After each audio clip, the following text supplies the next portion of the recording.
팀인데도 그치, 수배자니까. 수배자 권고시 내려오니까 어느 팀이 가도 되는데 지금 모르겠어요. 저희 둘만 간 게 아니고 그 기계적인 강력 3팀도 갔었고 우리가 확인한 것만 해도 여기 있고 또 강력 3팀이 여러 명 최소한 6-7명 그 정도 되는데 저희까지 하면 한큰 몰라다 8명쯤 되는데 최소 8명 혹은 그 이상의 경찰들이 강신영 씨를 검거하기 위해 뛰어들었다는 겁니다.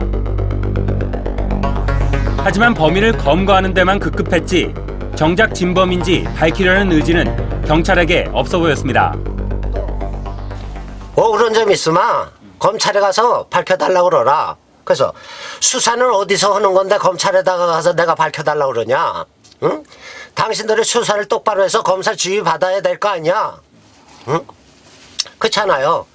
수사는 경찰이 했는데 왜 내가 검찰에 가서 밝혀달라고 또 부탁을 해야 되냐?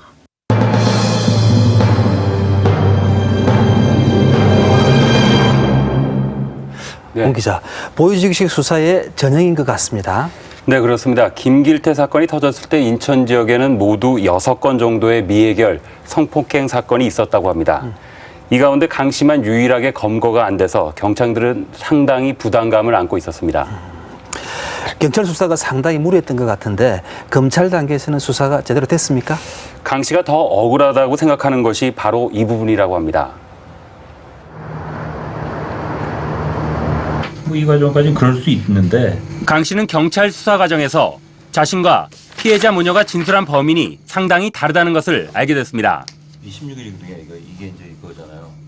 26일. 우선 사는 곳도 달랐고 진범이 몰고 왔다는 트럭도 없었습니다. 또 직업도 달랐습니다. 저도 검찰에까지 갈 때까지만도 모든 수사가 그래도 한 단계 우인데 밝혀지지 않을까. 저도 그 마음을 먹고 갔었는데 검사 역시 경찰과 다를 바가 없다. 강 씨가 자신의 무죄를 입증하기 위해서는 피해자 어머니와 8년 동안 함께 살았던 남자를 찾아야 했습니다. 범인은 피해자 모녀의 동거남과 채무관계가 있었던 사람으로 피해자를 찾아와 자주 행패를 부렸고 결국 성폭행까지 시도했던 것입니다. 강신영 씨는 이 동거남을 찾아달라고 애원했지만 검찰도 역시 이 동거남을 찾지 않은 채 강 씨를 기소했습니다. 경찰은 이랬지만 검찰에서 밝혀지겠지 하고 변호사도 선임 안 했었어요. 그러다가 법원으로 이제 검찰이 안 밝혀주고 법원으로 기소를 시키니까 변호사를 선임하게 된 거죠. 행패 부리는 사람 맞다. 1심 재판이 진행되면서 가족들과 변호인은 이 동거남을 법정에 세우는 것에 모두 매달렸습니다. 일관되게 그냥 그 사람은 모르기 때문에 이 피해자도 모르는 사이고 그 집에 간 적도 없다는 것이 피고인의 일관된 주장인데 그 부분에 관해서 입증을 검찰에서 해야 된단 말입니다. 안 했어요. 가족들은 동거남이 산다는 것에 잠복을 하기도 하고 혹시나 하고 피해자들을 따라다니기도 했습니다. 사실상 가족들이 수사에 나선 것입니다. 내 차 번호 알까봐 친구 차 빌려가지고 여기 나타나는 어떤 여기도 와보고 거기 저기 저 아현동에도 일주일 정도 있었고 그랬죠. 일주일 동안 잠복을 하셨어요? 예, 여기도 한 20일 했어요. 이 문턱 두렁말로 문턱이 엄청 나 때문에 많이 달았을 거예요.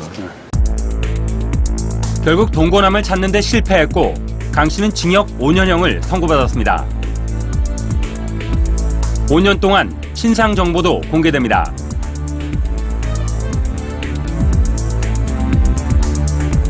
사실상 사회적인 사형 선고였습니다.